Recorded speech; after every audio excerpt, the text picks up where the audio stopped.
آج لوگ کہتے ہیں یار سپورٹس کار بڑی تیز چلتی ہے، ارے اس سے زیادہ جناب جاپان کی ٹرین بتاتے ہیں وہ 500 کلومیٹر کی رفتار سے چلتی ہے، ارے جناب بڑی فاسٹ ایئر کرافٹ آ گئے ہیں۔ سنو یہ کیسا سپیڈی ٹریول تھا کہ نبی پاک اس رات مسجد اقصی بھی گئے، انبیاء کی امامت بھی کی، انبیاء سے ملاقات اور گفتگو بھی کی، پہلے آسمان پر پہنچے وہاں نبیوں سے ملاقات، دوسرے تیسرے چوتھے پانچویں چھٹے ساتویں آسمان، پھر سدرۃ المنتہا پر پہنچے جہاں جبریل امین بھی پیچھے رہ گئے، کہتے حضور آگے میں بھی نہیں جا سکتا، کوئی آگے نہیں جا سکتا۔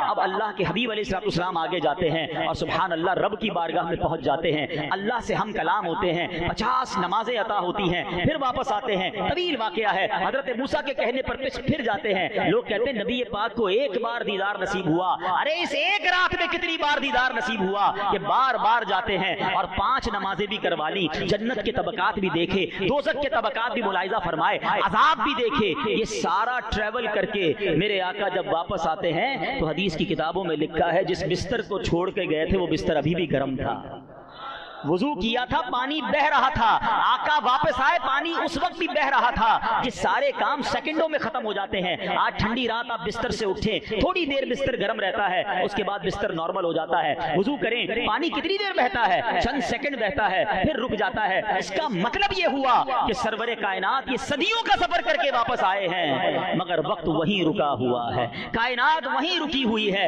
ارے سائنس کو اس سے بڑا جواب کیا ہو سکتا ہے کہ میرے حبیب نے وہ سفر کیا کہ جناب کائنات میں وقت ہی نہ گزرا اور یہ سارا ٹریول پورا ہو گیا، سبحان اللہ۔ اب عقل کہتی ہے، لاجک کہتی ہے کیسے ممکن ہے، میں اس کا جواب آپ کو عشق کی زبان میں دے دیتا ہوں۔ ہم سب گھڑی پہنتے ہیں، اس میں سیل ہوتا ہے نا، گھڑی سے سیل نکال لو تو گھڑی رک جاتی ہے، تھوڑی دیر بعد پھر سیل لگائیں تو ٹک ٹک ٹک ٹک کر کے چلنا شروع ہو جاتی ہے، ایسے ہی ہے نا۔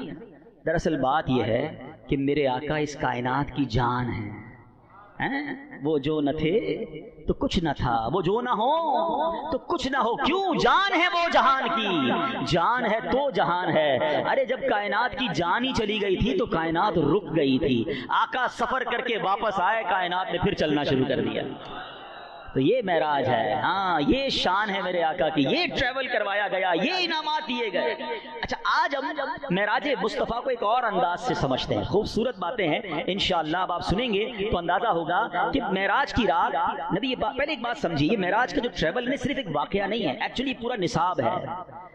ہاں اگر اس کو پورے چیپٹر کی طرح پڑھا جائے نا، سبق کی طرح پڑھا جائے تو یہ پورے سفر میں اتنی باتیں سیکھنے کے لیے ہیں کہ ہماری عقل حیران ہو جاتی ہے۔ انفارچونیٹلی ہمیں دنیا بھر کے بہت سارے واقعات، ہسٹوریکل ایونٹس پتہ ہیں، ہمارے بچوں کو پتہ نہیں کتنے جو نا دنیا بھر کے لوگوں کے واقعات پتہ ہیں، مگر خود نبی پاک کی سیرت اور آپ کے معجزات کے بارے میں ہم کم جانتے ہیں۔ میں 2-3 واقعات کی 2-3 باتیں ڈسکس کر سکوں گا، لیکن اس کو کنٹینیو پڑھنے کی حاجت ہے، سیرت مصطفیٰ کی کتابوں میں بھی ضرور پڑھیں۔ معراج کی روایت میں یہ ہے کہ جب نبی پاک علیہ السلام مکہ مکرمہ سے مسجد اقصی پہنچے، اچھا یہ بھی بڑا ریلیونٹ کوسچن ہے کہ جب رب نے اپنے پاس بلانا تھا تو مسجد اقصی کیوں لے جایا گیا؟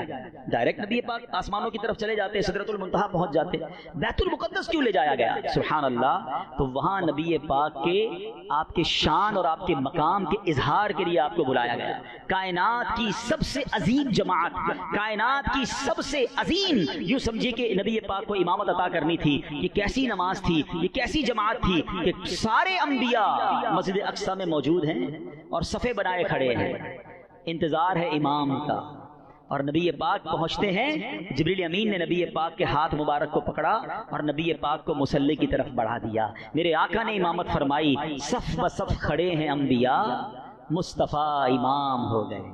سبحان اللہ، یہ کیسی نماز تھی؟ سیدی اعلیٰ حضرت فرماتے ہیں نا کہ فرماتے ہیں نماز اقصی میں تھا یہی سر کہتے راز کو، کیا راز تھا؟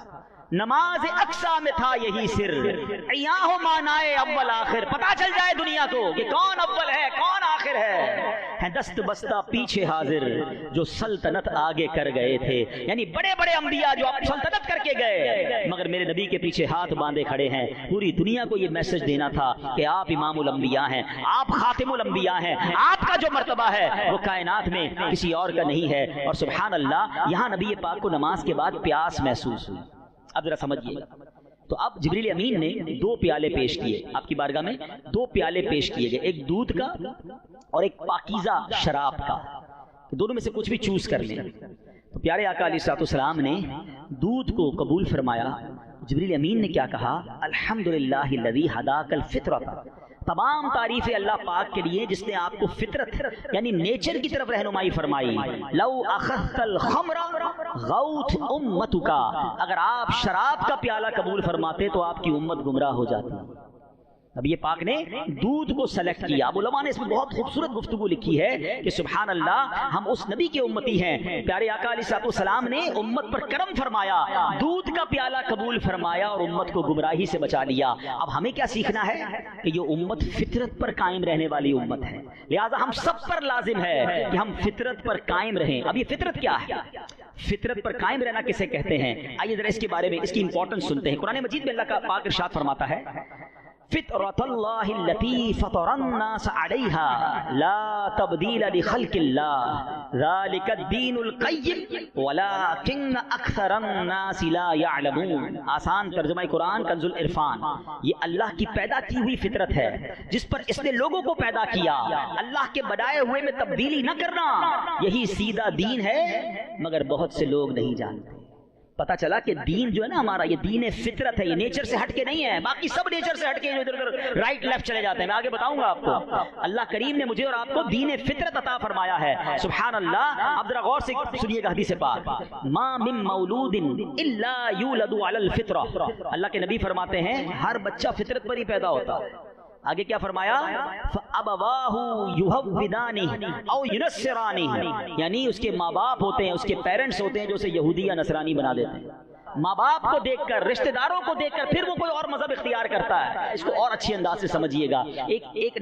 آج کل ایتھیزم بہت بڑھ رہا ہے، بدقسمتی سے دنیا میں لوگ دین سے ہی بیزار ہوتے جا رہے ہیں، اللہ کو بھی نہیں مانتے، دین کو بھی نہیں مانتے۔ تو ایک بار کیا ہوا، امام جعفر صادق، ایک بندہ آیا جو کہتا ہے میں کسی دین کو نہیں مانتا، میں اللہ کو بھی نہیں مانتا، معاذ اللہ، ایتھیزم والا تھا، ایتھیسٹ تھا، دہریہ جس کو کہتے ہیں۔ تو آپ نے کہا کبھی تم نے سمندری سفر کیا ہے؟ کہتا ہاں کیا ہے۔ کوئی خوفناک واقعہ تمہارے ساتھ پیش آیا ہے؟ کہتا ہاں بڑا خوفناک واقعہ۔ فرمایا بتاؤ کیا واقعہ تھا؟ کہتا واقعہ یہ تھا سمندر میں جا رہا تھا، کشتی بھی تھی، ملاح بھی تھا جو کشتی چلانے والا تھا، اچانک طوفان آ گیا، بڑی خطرناک موجیں آئی، میری کشتی پرچے اڑ گئے اور ملاح بھی ڈوب گیا۔ میں پریشان، میں نے ایک تختہ پکڑ لیا، تختے کو لے کر چلتا رہا، آخر کار وہ تختہ بھی ٹوٹ گیا۔ اب اتنا بڑا سمندر، میں اکیلا، پھر بھی میں تیرتا رہا، اچانک موجیں آئیں، موجوں نے اٹھا کر مجھے ساحل پر پھینک دیا اور میں بچ گیا۔ امام جعفر صادق رحمۃ اللہ تعالیٰ نے کیا فرمایا، ذرا سنیے گا۔ آپ نے فرمایا کہ جب تم سمندر میں اترے تھے تمہیں کشتی پر اور ملاح پر اعتماد تھا، کشتی چلانے والے پر۔ اس کے بعد کشتی تمہاری پرچے اڑ گئی، ٹوٹ گئی، پھر تم نے تختہ پکڑ لیا، تمہیں تختے پر اعتماد تھا۔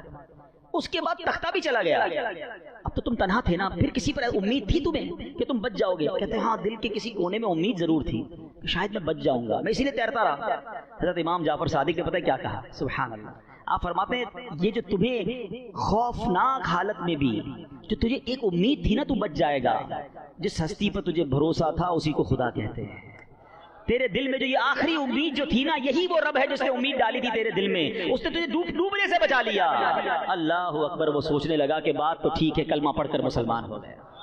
تو ہمارا دین ایکچولی دین فطرت ہے، ہمیں نیچر سے ہٹ کے کچھ نہیں کرنا، ہمیں نیچر کو فالو کرنا ہے۔ اور میں آپ کو یہ بھی بتاؤں کہ احادیث میں فطرت کی عادتیں بھی بتائی گئی ہیں جو اللہ پاک نے جس فطرت پر مجھے اور آپ کو بنایا ہے۔ انفارچونیٹلی آج کل لوگ فطرت کو خود چینج کر رہے ہیں، اسلام کو برا بھلا کہنے والے ایکچولی خود فطرت اور اسلام کے خلاف جا رہے ہیں۔ سنیے، ہماری امی جان بی بی عائشہ صدیقہ طیبہ طاہرہ رضی اللہ تعالیٰ فرماتی ہیں کہ رسول پاک علیہ السلام نے فرمایا 10 چیزیں فطرت سے ہیں، اور ان 10 میں سے کچھ بھی بیان کر دیتا ہوں جو فطرت سے ہیں۔ فرمایا مونچھیں چھوٹی کرنا، داڑھی کو بڑھانا، مسواک کرنا، ناک میں پانی چڑھانا، ناخن کاٹنا، بغل اور ناف کے نیچے کے بالوں کو صاف کرنا، فرمایا پانی سے استنجا کرنا، یہ سب انسانی فطرت میں سے ہیں۔ اب آج دیکھیں ماڈرنائز کے نام پر ان میں سے کتنی چیزیں چینج ہوتی جا رہی ہیں۔ اب داڑھی رکھنے والے کم ہو گئے، وہ سمجھتے داڑھی رکھنے والا کوئی عجیب ہے، نہیں، داڑھی فطرت میں ہے، اس کو نہ رکھنے والا فطرت کے خلاف کر رہا ہے۔ اور یہ تمام چیزیں جو بیان کی گئی یہ ہماری فطرت سے ہیں اور یہ انسان کے نیچر کے قریب ہیں، مگر بدقسمتی سے لوگ اس کو فالو نہیں کرتے۔ اے میرے پیارے اسلامی بھائیوں، اب آگے چلتے ہیں۔